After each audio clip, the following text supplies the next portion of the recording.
మిగిలిన కొన్ని మధ్య వచ్చిన న్యూ పొజిషన్స్ని చూసుకుంటే చాలా, ఎందుకంటే సెంట్రల్ గవర్నమెంట్ జూన్లోనే మళ్ళీ కొత్తగా కొలువు తీరింది. అంటే మోడీ 3.0 అంట. కాబట్టి మెజారిటీ పోస్టులు మారిపోతూ ఉంటాయి, కొత్త నేమ్స్ వస్తుంటాయి. ఇవి కొంచెం సుస్థిరంగానే ఉంటాయి మీరు నెక్స్ట్ 1 year ఏది ట్రై చేసినా కూడా. సో మనకు ఎన్ఎస్జి అంటే నేషనల్ సెక్యూరిటీ గార్డ్స్ అంటాం. నేషనల్ సెక్యూరిటీ గార్డ్స్కి కొత్త డైరెక్టర్ జనరల్ రావడం జరిగింది. ఆయన పేరు బి శ్రీనివాసన్. బి శ్రీనివాసన్ అనేది ఆయన యొక్క పేరు, ఎన్ఎస్జి డైరెక్టర్ జనరల్. సో ఈయన బి శ్రీనివాసన్ వచ్చేంత వరకు ఒక అతను అడిషనల్గా కొనసాగాడు. సార్ పేరు, ఇప్పుడు ఈయన వచ్చాడు అనేది ఇంపార్టెంట్ అంతే, అక్కడ వరకు అడిషనల్గా ఎవరు కొనసాగారు మీకు అనవసరం. కానీ మీకు చెప్పేటప్పుడు అనీష్ దయాల్ సింగ్. ఈ అనీష్ దయాల్ సింగ్ ఎవరు? అనీష్ దయాల్ సింగ్ ఎవరు అంటే ఇండియాలోనే బిగ్గెస్ట్ పారామిలిటరీ ఫోర్స్. ఇండియాలోనే biggest paramilitary force CRPF. So ఆయన సిఆర్పిఎఫ్కి డైరెక్టర్ జనరల్. అనీష్ దయాల్ సింగ్ అనే అతను సిఆర్పిఎఫ్కి డైరెక్టర్ జనరల్. ఇండియన్ గవర్నమెంట్ ఈ మధ్య ఒక డిసిషన్ తీసుకుంది.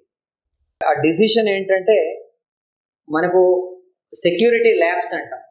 యాక్చువల్లీ 2001 డిసెంబర్ 13, 2001 డిసెంబర్ 13 ఆ రోజున ఏం జరిగింది? మనకు పార్లమెంట్ పైన ఉగ్రవాద దాడి జరిగింది.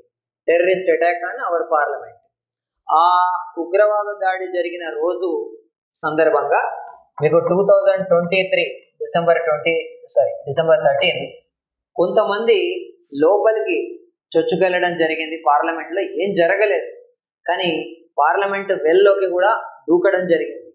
సో ఇది ఒక సెక్యూరిటీ ఫెయిల్యూర్గా భావిస్తూ మనకు ఆల్రెడీ ఇది సిఐఎస్ఎఫ్ దగ్గర ఉండేది, central industrial security force. Parliament యొక్క బాధ్యతలన్నీ కూడా ఇప్పుడు సిఐఎస్ఎఫ్ నుంచి అవి ఎక్కడికి వెళ్ళిపోయినాయి? సిఆర్పిఎఫ్.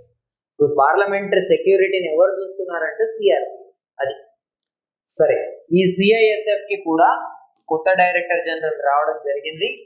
సో సిఐఎస్ఎఫ్ యొక్క కొత్త డైరెక్టర్ జనరల్ పేరు రజ్విందర్ సింగ్ భట్టి. సో రజ్విందర్ సింగ్ భట్టి అనేది ఆయన యొక్క పేరు. న్యూ అపాయింట్మెంట్ ఇందులో ఒక్కొక్కటి.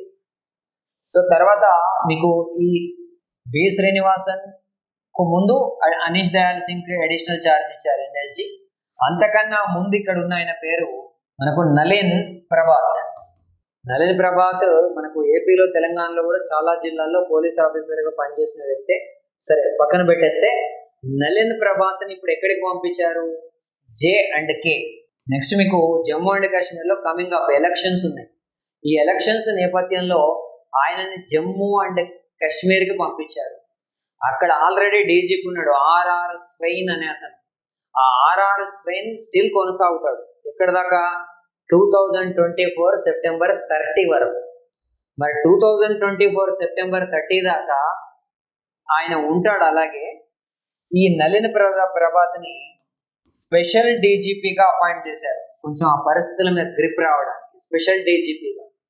అలాగే అక్టోబర్ 1 నుంచి ఆయన జమ్మూ అండ్ కాశ్మీర్ యొక్క డీజీపీగా కంటిన్యూ అవుతాడు. J&K యొక్క డీజీపీగా ఆయన కంటిన్యూ కావడం జరుగుతుంది. So that is Nalin Prabhat. Nalin Prabhat అనేది ఆయన యొక్క పేరు డైరెక్ట్. ఓకే. తర్వాత మనకు సెంట్రల్ ఎక్స్టర్నల్ అఫైర్స్, ఈ యొక్క సెంట్రల్ ఎక్స్టర్నల్ అఫైర్స్ సెక్రటరీగా ఉన్న వ్యక్తి వినయ్ మోహన్ క్వాత్రా. సో వినయ్ మోహన్ క్వాత్రాని ఎక్కడికి పంపించారు అంటే యుఎస్ఏ. సో మనకు అమెరికాలో భారత రాయబారిగా, ambassador of India in USA, అమెరికాలో భారత రాయబారిగా ఇప్పుడు ఎవరిని పంపించారంటే వినయ్ మోహన్ క్వాత్రా. సో వినయ్ మోహన్ క్వాత్రా. వినయ్ మోహన్ క్వాత్రా ఎందుకు పోవాల్సి వచ్చిందంటే ఆల్రెడీ అక్కడ ఉన్న తరణ్జీత్ సింగ్ సంధు. యాక్చువల్లీ ఏంటంటే అవుట్ గోయింగ్ అయిపోయిన వాళ్ళు కొంత టైం దాటితే, ఒక 4-5 months దాటితే వాళ్ళని చదవాల్సిన అవసరం లేదు, కొత్త వాళ్ళే సరిపోతారు. సో ఎనీవే ఆ తరణ్జీత్ సింగ్ సంధు అమెరికాలో ఉన్న భారత రాయబారి వచ్చి మొన్నటి ఎలక్షన్స్లో బీజేపీ తరపున లోక్సభ ఎన్నికల్లో పంజాబ్ నుంచి పోటీ పడి ఓడిపోవడం జరిగింది. ఆ కారణం వల్ల ఆయన స్థానంలోకి ఇప్పుడు మనకు వెళ్ళిన వ్యక్తే వినయ్ మోహన్ క్వాత్రా. వినయ్ మోహన్ క్వాత్రా అనేది ఆయన పేరు. Okay right. ఇంకా పెద్దగా అడగకపోవచ్చు, అంటే తెలుగు వాళ్ళు అని చెప్తున్నాను అంతే. అర్బన్ అఫైర్స్, ఈ యొక్క అర్బన్ డెవలప్మెంట్ పట్టణాభివృద్ధి శాఖ, ఈ పట్టణాభివృద్ధి శాఖ కార్యదర్శిగా ఒక తెలుగు వ్యక్తిని నియమించడం జరిగింది రీసెంట్గా సెక్రటరీగా. సో ఆయన పేరు నాగరాజు మద్దిరాల. నాగరాజు మద్దిరాల అనేది ఆయన యొక్క పేరు. తర్వాత మనకు నెక్స్ట్ క్యాబినెట్ సెక్రటరీ, ఇంపార్టెంట్ పదవి అది. ఏకంగా ఈ క్యాబినెట్ సెక్రటరీలో చాలా కాలం 5 years ఫుల్ టైం కూర్చున్న వ్యక్తి రాజీవ్ గౌబా. ఆ రాజీవ్ గౌబా పదవి కాలం ముగియడంతో ఇప్పుడు మనకు సెంట్రల్లో కొత్త క్యాబినెట్ సెక్రటరీ రావడం జరిగింది. ఆయన పేరు గోవింద్ మోహన్. గోవింద్ మోహన్ అనేది ఆయన యొక్క పేరు. సో ఓకే, ఎనీవే, ఇక మనకు రాజీవ్ గౌబా అనే అతను ఎవరైతే ఉన్నారో ఆయన 2 కమిటీలకు చైర్మన్గా ఉన్నాడు. ఒకటి ఎస్సీ ఎస్టీ సబ్ కేటగరైజేషన్ అంటున్నాం. ఈ ఎస్సీ ఎస్టీల్లో ఉపవర్గీకరణ, సరే ఈ మధ్య కొంత తీర్పు కూడా రావడం జరిగింది, ఆ కేటగరైజేషన్ ఒప్పుకున్నారు.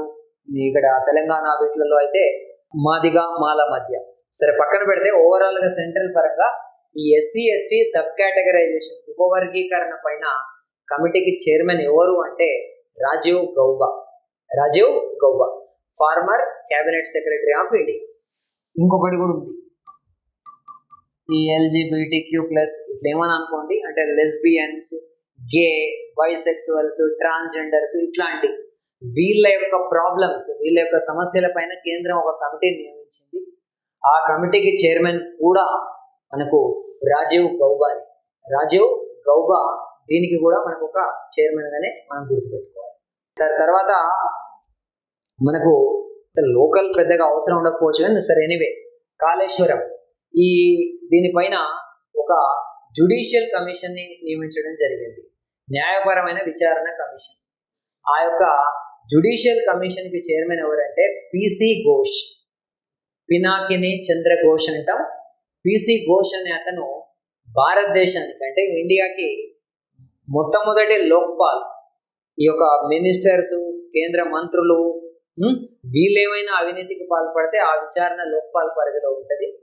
సో ఆ ఫుల్ ఫ్లెడ్జ్డ్ మొట్టమొదటి లోక్పాలే మనకు పినాకిని చంద్ర ఘోష్, పిసి ఘోష్. ఇప్పుడు కాళేశ్వరం పైన ఈ జ్యుడిషియల్ కమిషన్ కి చైర్మన్ కూడా ఆయననే. అలాగే ఈ యొక్క వాటర్ ల్యాప్సెస్ అంటే మనకు ఇది జ్యుడిషియల్ న్యాయ విచారణ.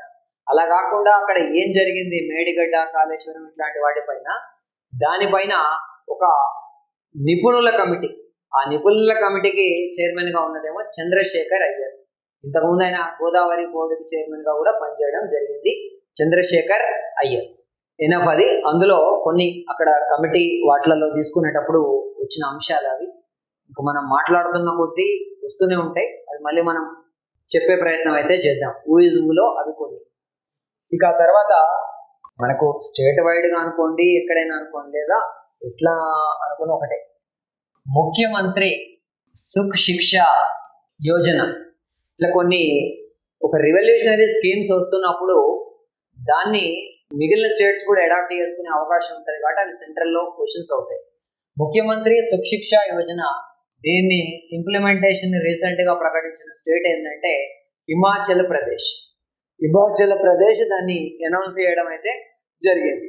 ఈ ముఖ్యమంత్రి సుఖ్ శిక్ష అభియాన్ అనేది సోషల్ అండ్ ఎకనామికల్, అంటే సామాజికంగా ఆర్థికంగా బాగా వెనుకబడిన పేద మహిళలు, పూర్ ఉమెన్, అటు సామాజికంగా ఇటు ఆర్థికంగా ప్రెస్ అయ్యే వాళ్ళు, అలాగే మనకు PWD అంటే మనకు పర్సన్స్ విత్ డిసేబిలిటీస్ అంటాం, రకరకాల వికలాంగులు అనొచ్చు, అంటే ఇప్పుడు మనం వాళ్ళు దివ్యాంగులు అని పిలుస్తున్నాం.